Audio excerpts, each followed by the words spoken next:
지난 주간도 하나님께서 우리 기쁨의 동산에 잘해 주셨습니다. 세 가지만 나눌 텐데요. 첫 번째는 맘앤베이비라고 우리 주부에 나온 거 기억하시죠? 엄마와 아이가 함께하는 이제 그런 모임인데, 지난주에 개강 예배를 드렸는데 7가정이 모였다 그래요. 우리 교회 5가정, 또 3가족 1가정, 또 다른 교회인이 1가정 왔다 그래요.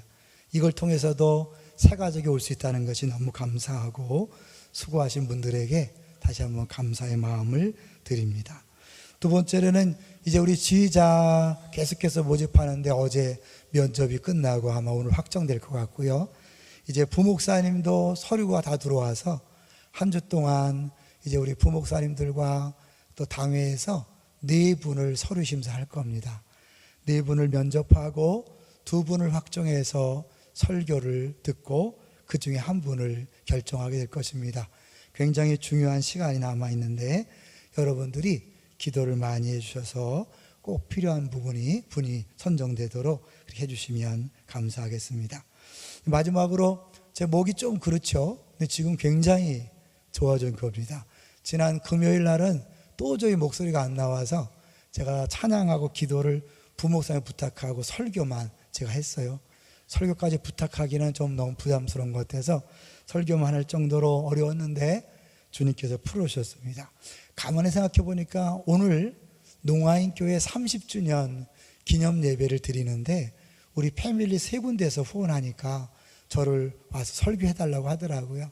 하나님이 그 농아인들의 고통을 너도 좀 맛봐라 그런 것 같아갖고 제가 더 알겠습니다. 기도하면서 하나님께서 풀어주셔서 정말 감사하고요. 설교한다 자체가 얼마나 큰 기쁨이고 감사한가, 목소리 나온다는 게 얼마나 감사한가, 그걸 느끼는 기회였습니다. 새벽에 간절히 기도해 주신 분들에게 감사를 드립니다. 자, 이제 오늘 제목을 한번 볼까요? 오늘 제목이 뭡니까? 높임을 받으시는 하나님입니다. 오늘 본문은 너무나 유명한 본문이죠. 다니엘이 사자굴에 들어갔는데 전혀 상하지 않고 살아났다. 이 얘기를 들으면 어떤 분은 뻥이야, 구라삼삼 그런 분이 있을 거예요. 그런 일이 있을 수 있나?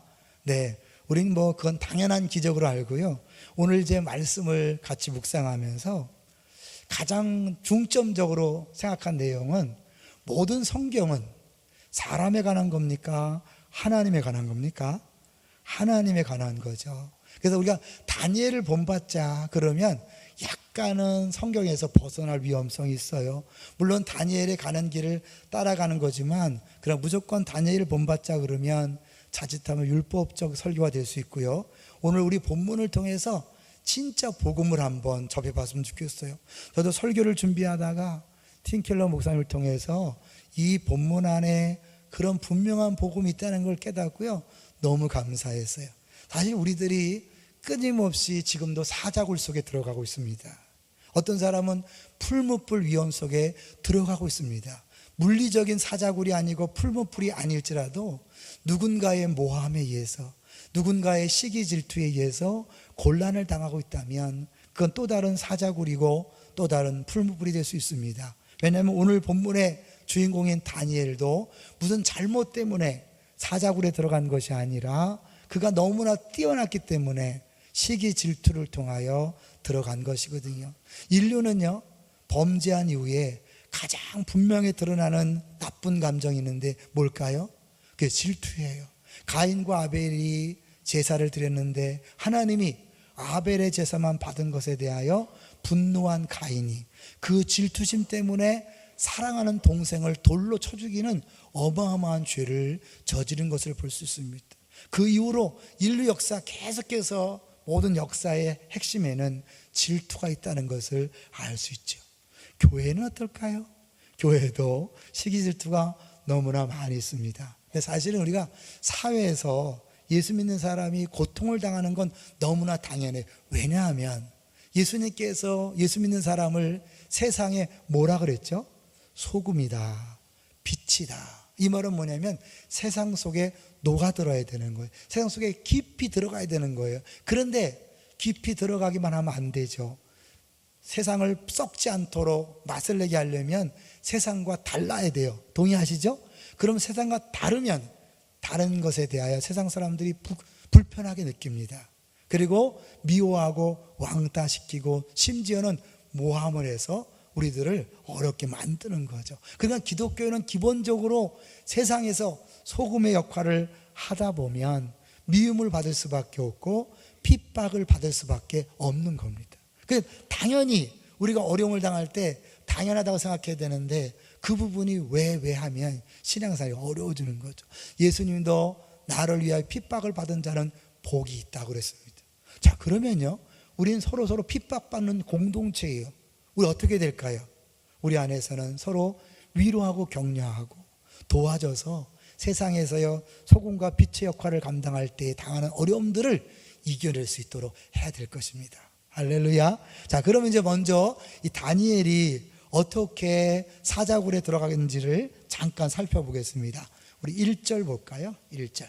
6장 1절입니다. 6장 1절 시작. 다리오가 자기의 뜻대로 고관 120명을 세워 전국을 통치하게 하고 120명을 세울 정도로 어마어마한 나라예요. 120개의 도주, 한마디로 경기도 전라도 넘어서서 어쩌면 나라가 120개일 수 있지만 아주 그렇게 120개로 나눠서 통치하는데, 다리오는 누굴까요?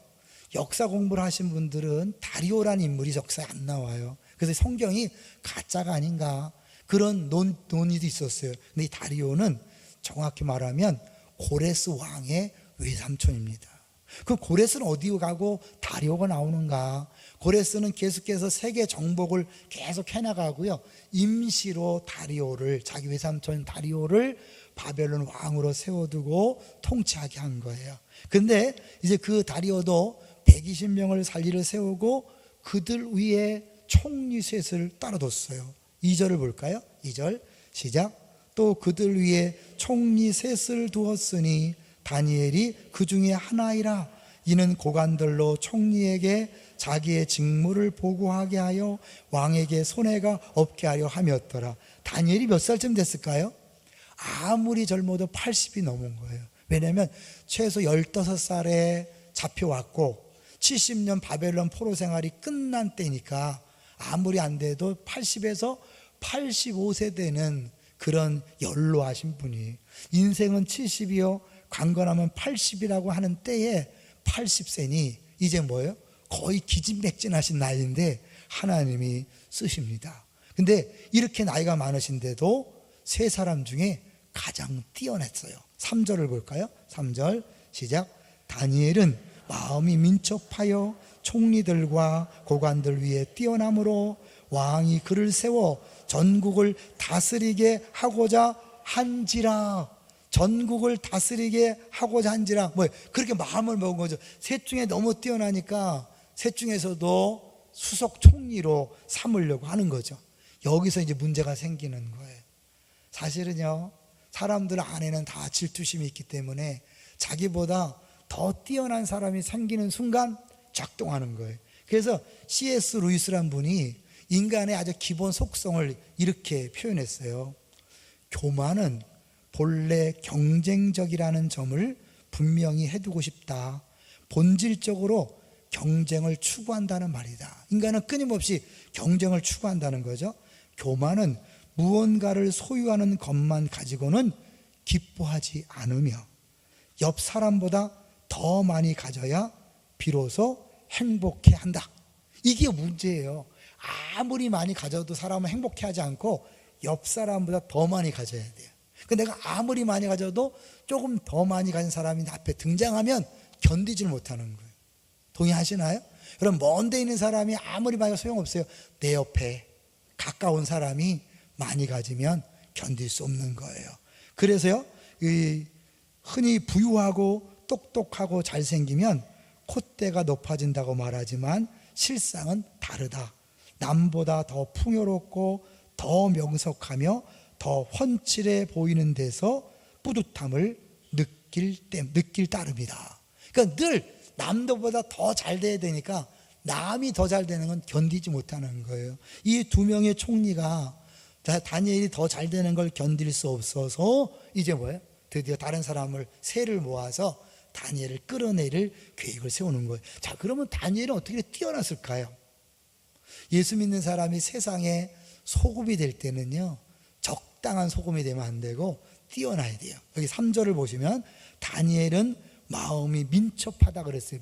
마음이 민첩하다는 게 뭘까요? 원어적으로 보면 특별한 영이 그를 사로잡았다.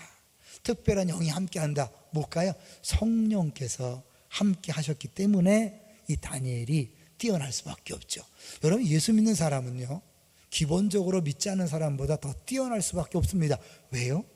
성령 하나님이 함께 하시니까요.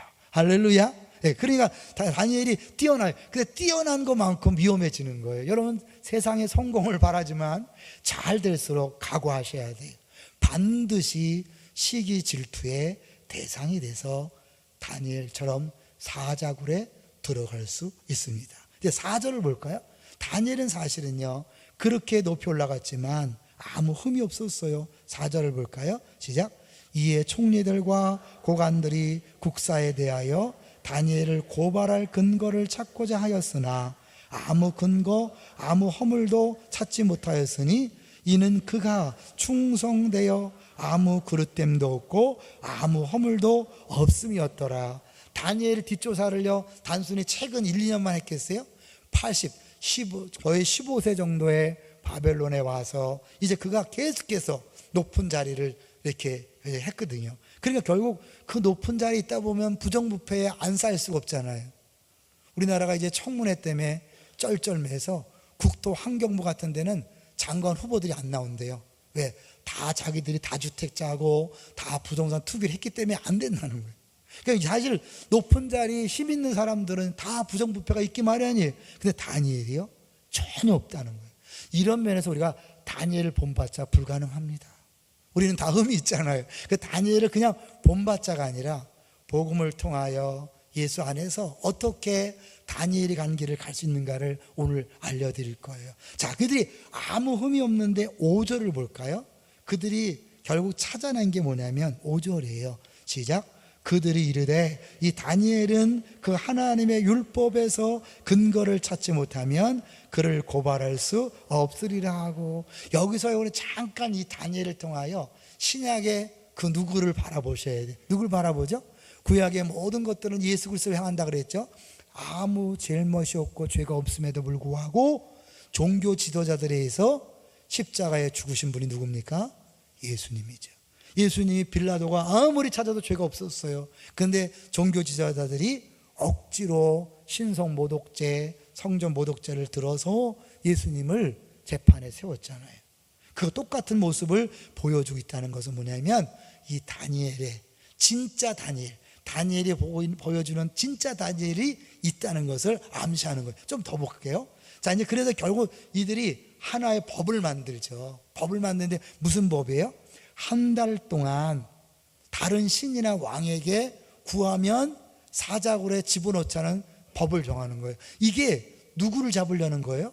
다니엘을 잡으려고 하는 거예요. 근데 이 다리오 왕은 다니엘을 사랑했습니까? 미워했습니까? 사랑해서 수석 총리를 삼으려고 했잖아요. 근데 이 사람이 헷가닥해갖고 이걸 조인을 한 거예요. 이 조절. 왜냐하면 아까 얘기했던 다리오는 진짜 왕이 아니에요. 진짜 왕은 고레스예요. 그러니까 늘 불안하고 그런 어정쩡한 상태였었는데 신하들이 자기를 높인다 그러니까 얼씨구나 좋다 하고 딱 도장을 찍고 나서 보니까 이게 다니엘을 잡기 위한 것임을 나중에 안 거예요. 자, 근데 이것을 사실 다니엘은 다 알고 있으면서도 10절을 보세요. 이게 대단한 거죠. 이 다니엘을 잡기 위해서 이런 법령을 만들었는데 10절 다니엘 시작. 다니엘이 이 조서에 왕의 도장이 찍힌 것을 알고도 자기 집에 돌아가서는 윗방에 올라가 예루살렘을 향한 창문을 열고 전에 하던 대로 하루 3번씩 무릎을 꿇고 기도하며 그의 하나님께 감사하였더라. 예, 분명히 기도하면 걸려요. 근데 30일이니까 또 사실은 기도는 누구한테 하는 거예요? 하나님에게 하는 거니까 문 닫고 한다고 큰일 나나요? 뭘 보란 듯이 왜 문 열고, 평상시 문 열고 했기 때문에 다니엘은 문 열고 한 거죠. 30일 동안 안 하면 어떨까요? 또 왕에게 가서 어쩌면 이 법령을 정하기 전에 이야기할 수도 있었을 텐데 다니엘이 전혀 그런 조치를 취하지 않고 똑같이 합니다. 왜요? 다니엘이 그걸 두려워하지 않는다는 거죠. 그럼 다니엘은 어떻게 두려워하지 않을 수 있었을까요? 9장으로 잠깐 가볼게요, 여러분. 다니엘은요, 이미 남들이 보지 못하는 것을 봤어요. 이러니까 담대한 거고요. 9장 1절을 보겠습니다. 9장 1절 시작. 메대 족속 아하수에로의 아들 다리오가 갈대아 나라 왕으로 세움을 받던 첫 해. 이게 9장이지만 결국 6장과 연결되는 거 아시겠죠? 자, 2절 시작.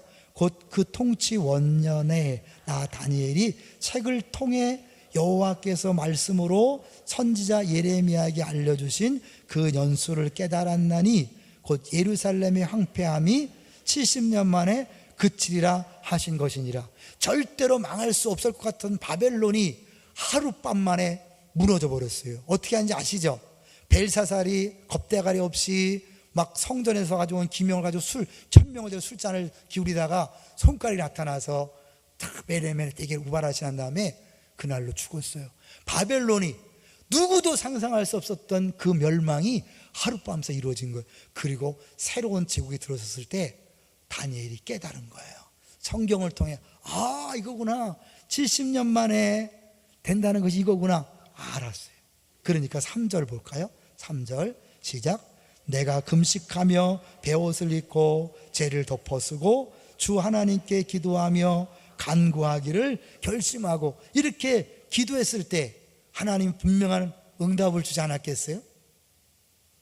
언약을 성취하시는 그 하나님께서 이제 그 약속한 대로 그 어마어마한 바벨론을 하룻밤 사이에 무너뜨리고 드디어 하나님께서 본격적으로 일하시는구나 라는 것들을 깨달았으니까 이제 뭐야?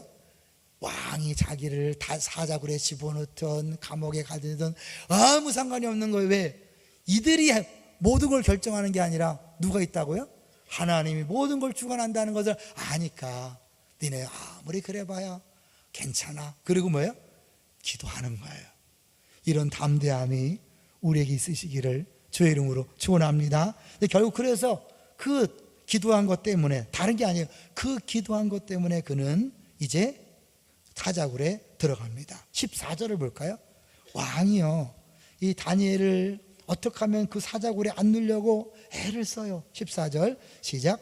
왕이 이 말을 듣고 그로 말미암아 심히 근심하여 다니엘을 구원하려고 마음을 쓰며 그를 건져내려고 힘을 다하다가 해가 질 때에 이르렀더라. 애를 썼어요. 하루 종일 방책을 세웠지만, 방법을 구했지만 방법이 없었어요. 뭘 얘기할까요?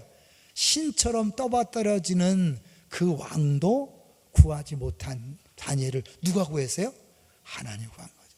이런 이 왕에게 다니엘이 손을 벌리고 애걸복걸 해봐야 해결책이 있을까요? 없어요. 여러분 기억하세요. 어려움이 왔을 때 굳이 인간적인 방법으로 사람 찾아다니고 비겁한 짓 하지 마세요. 우리끼리 무슨 작전을 짜고 계략을 세워서 하려고 하지 마세요.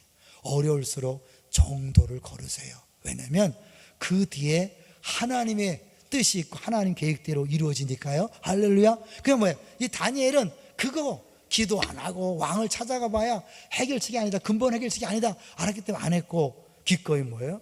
감옥에 그 사자굴에 들어가는 거예요. 왕이 못했잖아요. 결론적으로 누가 구했어요? 하나님이 구했잖아요. 자, 그런데 이제 이 다니엘이 굴 속에 들어갈 때의 그 묘사를 잘 보시면 예수님과 연결이 돼요. 자, 16절을 볼까요?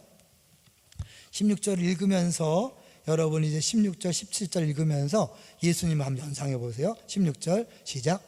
이에 왕이 명령하며 다니엘을 끌어다가 사자굴에 던져 넣는지라. 왕이 다니엘에게 이르되 내가 항상 섬기는 너희 하나님이 너를 구원하시리라 하니라. 내 손으로는 불가능하다. 네 하나님이 구원해 줄 것이다.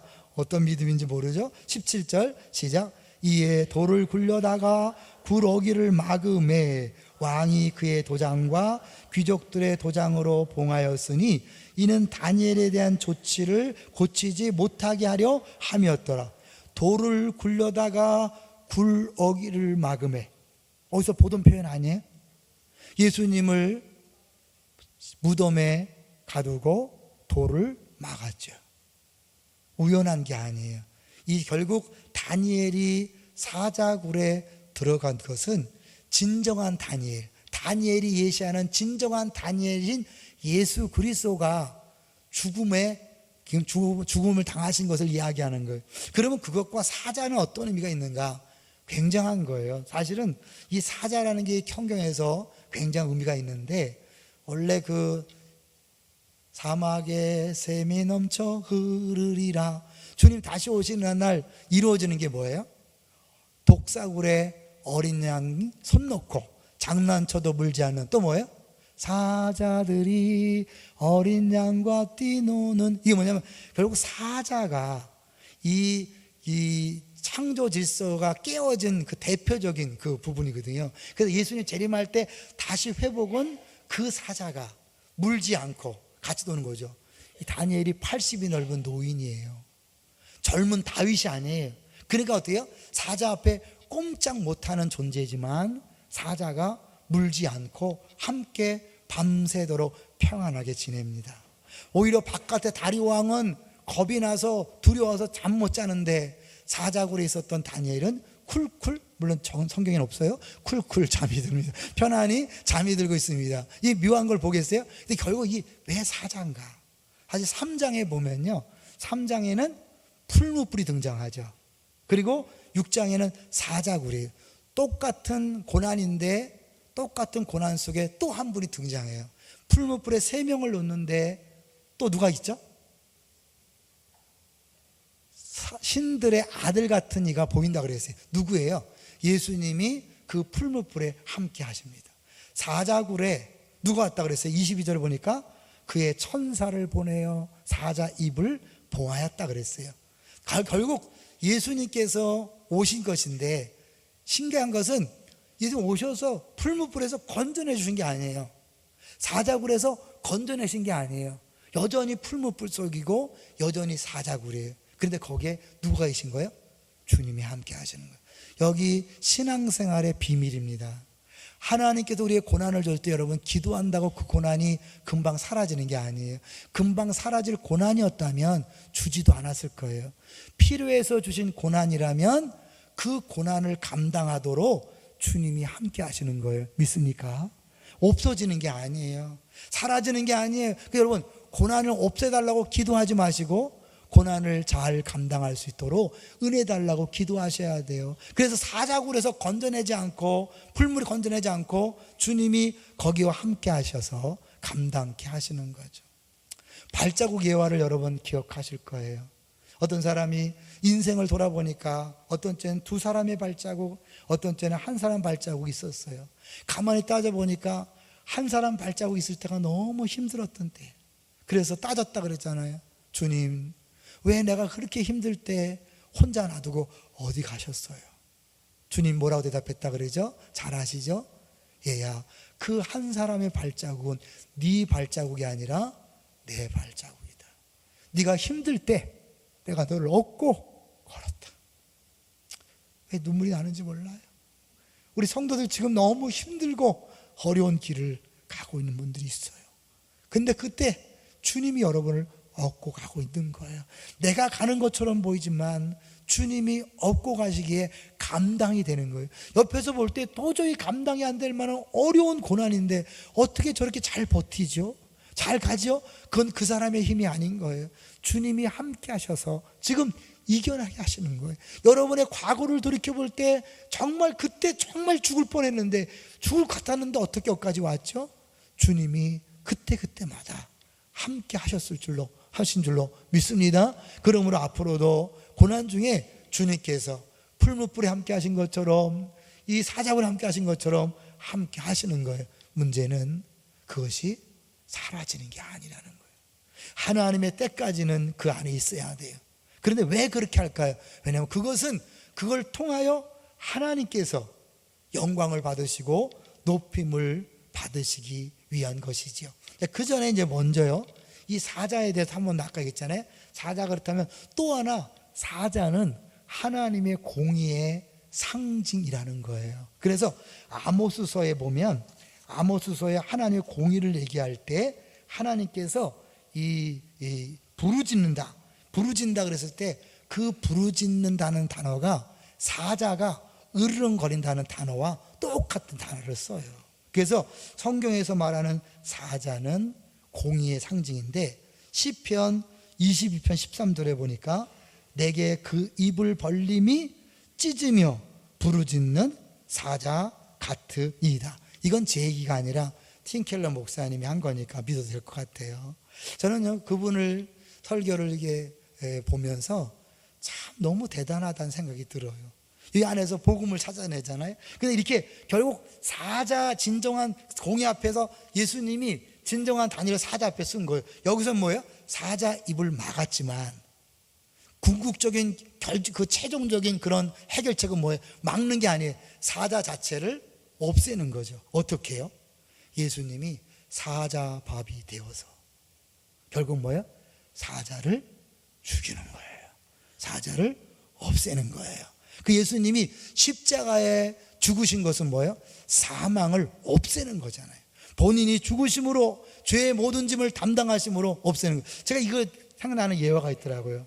어느 제 토끼 마을에 큰 뱀이 있어서 이 토끼들을 막 잡아먹는 거예요. 그래서 한 토끼가 생각을 했대요. 내가 해결하겠다.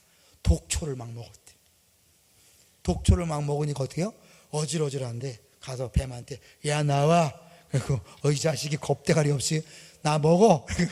먹었더니 어떻게 해요? 그 토끼를 먹고 토끼 안에 독 때문에 뱀이 죽었다. 좀 이해가 되나요? 어떤 분이 그렇게 설명하는데 저 그럴듯 하더라고요. 결국 뭐 사자의 입을 봉하는 정도가 아니라 사자에게 먹히면서 사자를 없애는 거죠. 그 예수님의 죽으심을 통하여 이제 더 이상 우리에게는 사자가 없게 된 줄로 믿습니다. 이게 뭐냐면 다시는 우리에게 정죄함이 없는 거예요. 자 볼까 이제 22절을 보세요 여러분. 22절 다니엘이 사자가 자기를 상하지 못한 이유를 이렇게 얘기해. 22절 시작. 나의 하나님이 이미 그의 천사를 보내어 사자들의 입을 봉하셨으므로 사자들이 나를 상해하지 못하였사오니 이는 나의 무죄함이 그 앞에 명백함이오며 또 왕이여 나는 왕에게도 해를 끼치지 아니하였나이다 하니라. 나의 뭐가요? 무죄함이. 결국 다니엘은 실제로 아까 보니까 죄가 없다 그랬잖아요. 근데 우리는 사실은 다 죄가 있다면 우리는 우리 죄 때문에 당연히 죽어야 되고 고난을 당해야 되지만 예수님께서 친히 우리 죄를 담당하심으로 이제는 우리가 어떠한 사자굴에도 들어갈 수 있는 거예요. 왜? 사자를 예수님이 처리했으니까. 좀 어렵는가요? 여러분 이것을 잘 생각해 보세요. 결국 예수님이 우리 위해 죽으셨기 때문에 우리가 의롭게 되었다. 뭐예요? 죄가 없어진 거예요. 당당한 거예요.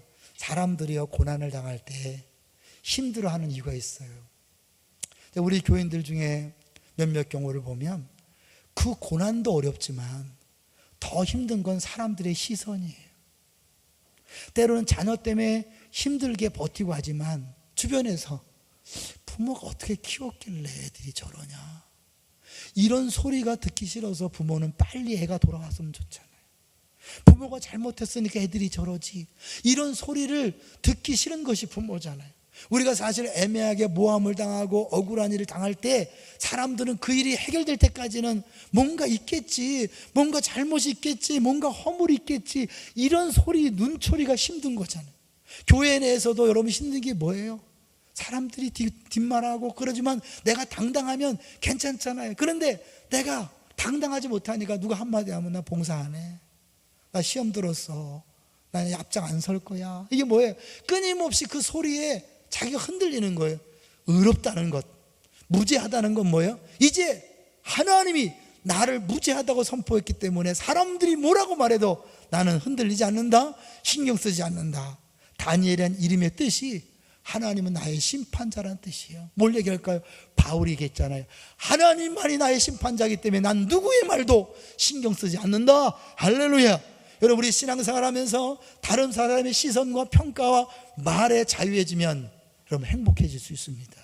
더 이상 다른 사람의 평가나 눈초리나 인정에 목말라 하지 마시고 흔들리지 마십시오. 하나님 여러분을 무지하다고 합니다. 여러분을 의롭다고 합니다. 여러분을 온전하다고 얘기합니다. 그 당당함으로 어떤 데도 어떤 사자구리든 그 벌물뿌리든 달려가시기를 주의 이름으로 축원합니다. 자, 이제 그 다음에 하나 더 볼까요? 23절을 보세요. 진짜 믿음이란 게 뭐냐면요, 그걸 믿는 거예요. 23절 시작.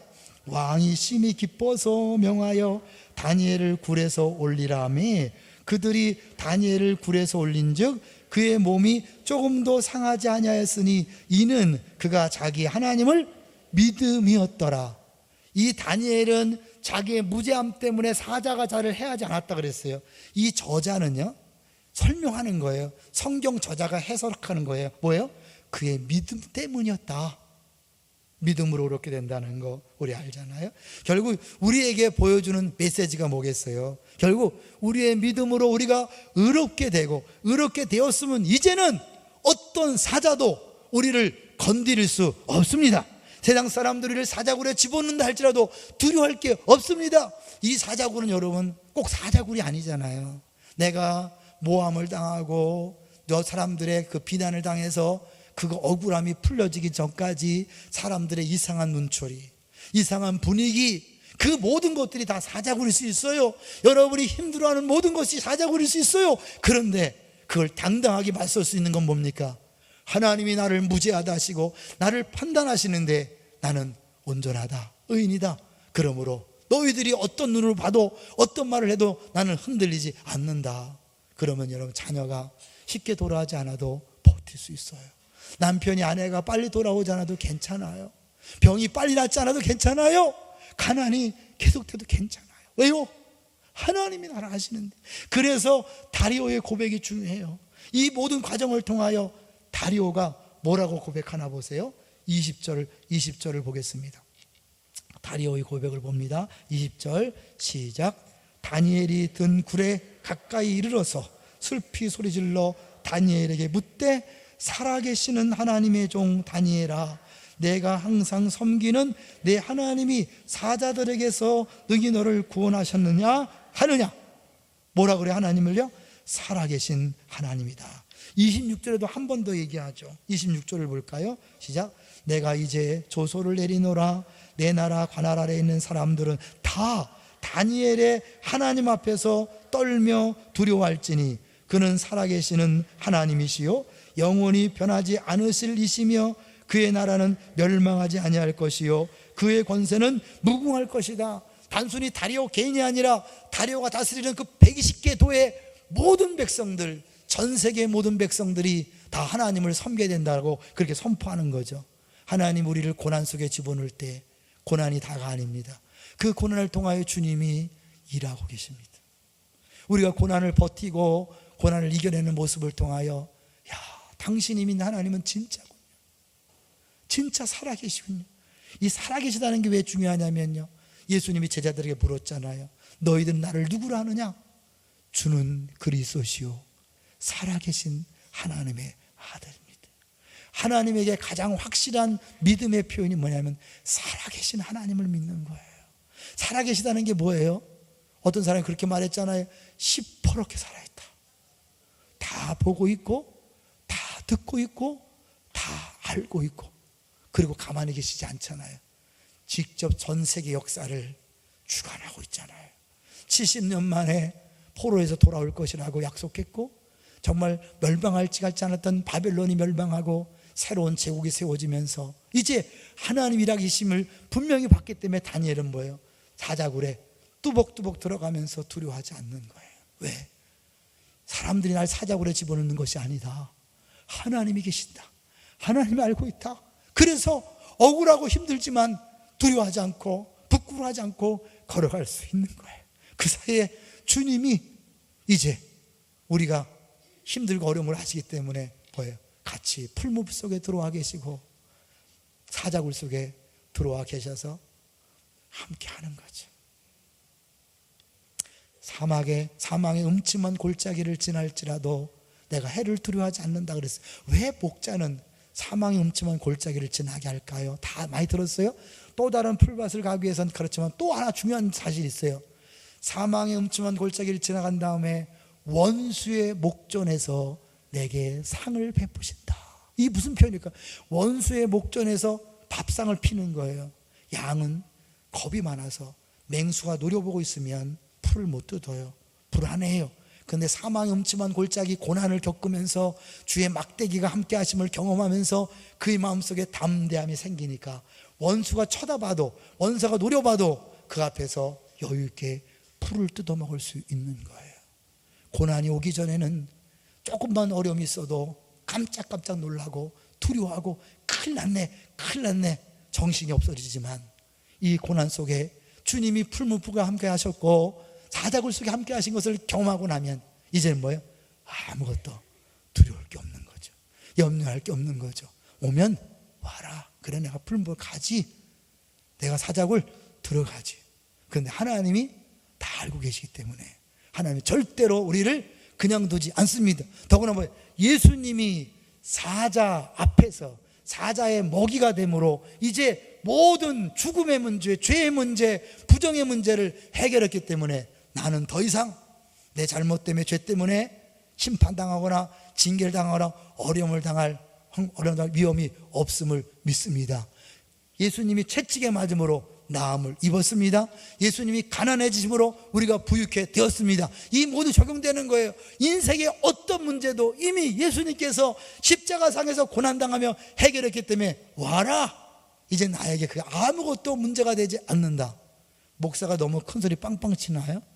여러분, 이런 마음으로 고난을 대하는 사람과 고난 앞에서 쩔쩔매면서 울고짖고 불평하고 원망하는 사람과 차이가 있을까요, 없을까요? 그 고난은 여러분이 울고불고 해도 고난은 계속될 겁니다. 감사하며 기뻐해도 고난은 계속될 것입니다. 차이가 뭘까요? 내가 고난 중에 감사하고 기뻐하고 그러면서 고난을 견딜 때 나는 연단받을 뿐만 아니라 내 주변 사람들이 나를 통하여 하나님이 살아계심을 보는 거죠. 어떻게 그렇게 가능하냐? 어떻게 냐? 너도 예수 믿어봐. 모든 인생이 늘 불안하고 두려워하는데 우리의 그런 당당한 모습, 담대한 모습을 통해 그들에게 소망의 빛을 던져주는 거죠. 이게 빛이 아닐까요? 어둠 속에서 어떻게 해야 어떻게 행복하며 어떻게 해야 희망 가운데 살아갈 수 있는가 전전긍긍하는 그들에게 나를 봐라, 나를 보면 살아계신 하나님 보이지 않느냐라고 할 수 있는 거죠. 이제 마지막 하나 예화를 하고 말씀을 정리하려고 합니다. 어느 목사님이 설교를 들으면서 그분에게 들은 예화입니다. 미국에 실제로 있었던 이야기래요. 한 자매가 대학 캠퍼스에서 두려워 말라 내와 함께 함이니라 그 이사야 말씀을 성경 공부하고 자기 이제 숙소로 돌아가는데 이 학교가 넓으니까 그 약간 어두컴컴한 데를 지나가야 기숙사를 갈 수 있다는 거예요. 근데 가는데 저 앞에 웬 남자가 서 있는데 아무래도 찝찝하고 두렵더래요. 그래서 갈까 말까 하다가 안 갈 수 없으니까 그 말씀을 계속 외웠대요. 두려워 말라, 내가 너와 함께 합니다. 놀라지 말라. 계속 말씀을 외우다 보니까 담대함이 생겨서 그 길을 갔답니다. 근데 신기하게 그 사람 앞에 가는데 이 사람이 고개를 돌리고 막 이렇게 얼굴을 피하고 막 그러더래. 이상하다고 지나갔다는 거예요. 그 다음날 학교에서 방송이 나오는데 어제 그 장소에 그 시간대에 혹시 근처를 지나간 사람이 있으면 신고해 주십시오.